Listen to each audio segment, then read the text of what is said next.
دوستو ہمارے نبی کریم صلی اللہ علیہ وآلہ وسلم نے ارشاد فرمایا کہ 3 ایسے دودھ پیتے بچے تھے جنہوں نے ماں کی گود میں کلام کیا۔ سبحان اللہ۔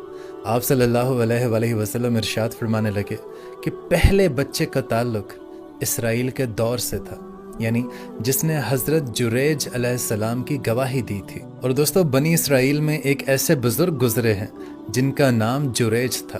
اب بہت ہی زیادہ نہایت ہی اعلیٰ درجے کے عبادت گزار شخص تھے، اور دوستو ان کی عبادت کا یہ عالم تھا کہ ایک مرتبہ وہ نماز میں مشغول تھے کہ آپ کی والدہ نے آپ کو آواز دی کہ اے جریج، تو وہ دل میں کہنے لگے کہ یا اللہ، ایک طرف میری ماں ہے اور ایک طرف آپ کی نماز ہے، اب میں آپ کی نماز پڑھے جاؤں یا اپنی ماں کی طرف جاؤں؟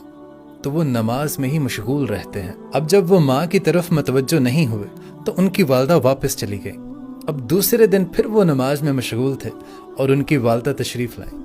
انہوں نے پکارا کہ اے جریج، تو آپ پھر اپنے دل میں یہ کہنے لگے کہ یا اللہ، ایک طرف آپ کی نماز ہے، ایک طرف میری ماں ہے، میں نماز پڑھے جاؤں یا پھر اپنی ماں کی طرف جاؤں؟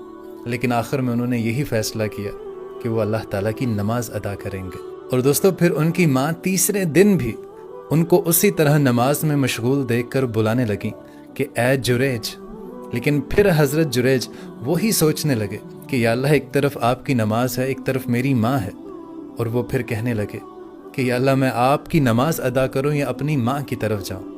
اور پھر انہوں نے وہی فیصلہ کیا کہ وہ نماز ادا کریں گے۔ لیکن پھر ان کی ماں نے جو ان سے کہا، انہوں نے کہا کہ یا اللہ، اس کی اس وقت تک جان نہ نکلے جب تک یہ زانی اور فاحشہ عورت کو دیکھ نہ لے، یعنی فاحشہ عورت سے اس کا پالا نہ پڑ جائے۔ بس پھر کیا تھا، ہر طرف حضرت جریج کی عبادت کے چرچے عام ہونے لگے۔ لوگ دعوے کیا کرتے تھے کہ جو جریج ہے وہ کبھی کوئی گناہ نہیں کر سکتا۔ اور پھر ایک دن ایک فاحشہ عورت جو بے حد حسین و جمیل تھی، وہ اپنے لوگوں سے کہنے لگی کہ اگر تم لوگ کہو تو میں جریج کو عبادت سے ہٹا سکتی ہوں، منتشر کر سکتی ہوں۔ تو لوگ کہنے لگے کہ نہیں، ایسا تو ہو ہی نہیں سکتا۔ خیر، وہ عورت، وہ فاحشہ عورت حضرت جریج کی عبادت گاہ میں پہنچ گئی، اور اس نے حضرت جریج کے ساتھ ناجائز تعلقات اور ناجائز خواہشات پوری کرنے کے لیے اس کو اپنی طرف متوجہ کرنے کی کوشش کی، لیکن حضرت جریج اس کی طرف مائل نہیں ہوئے، اور وہ زانی عورت اپنے ناپاک ارادوں میں ناکام ہو گئی۔ اب جب اس عورت نے اپنے تمام تر حربے استعمال کر لیے اور حضرت جریج کو اپنی طرف مائل نہیں کر سکی، تو آخر میں وہ تھک ہار کر واپس چلی گئی۔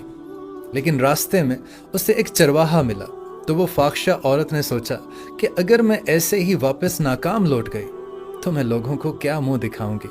تو اس نے ایک چال چلی، اس نے اس چرواہے کے ساتھ بدکاری کی، اور وہ حاملہ ہو کر واپس اپنے گاؤں پہنچ گئی۔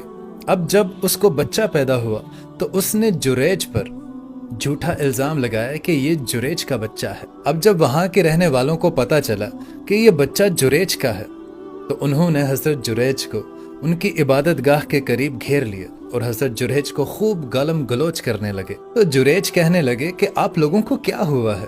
آپ مجھے کیوں اس طرح سے زد و کوب کر رہے ہیں؟ میرا قصور کیا ہے؟ تو لوگ کہنے لگے کہ اس عورت کو دیکھ، یہ بچہ دیکھ جس کے ساتھ تو نے اپنا منہ کالا کیا ہے۔ حضرت جریج پریشان ہوئے اور پریشانی کے عالم میں کہنے لگے کہ مجھے سزا دینے سے پہلے مجھے میری عبادت کر لینے دو۔ اب حضرت جریج نے وضو کیا اور وضو کر کے نماز پڑھی۔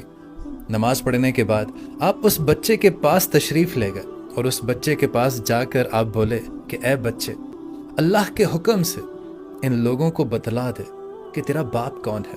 تو اللہ کی قدرت سے، اللہ کے حکم سے وہ بچہ، دودھ پیتا بچہ، اپنی ماں کی گود سے گواہی دے کر کہنے لگا کہ میں ایک چرواہے کا بچہ ہوں۔ سبحان اللہ دوستو، سبحان اللہ۔ بے شک اللہ تعالیٰ ہر چیز پر قادر ہے۔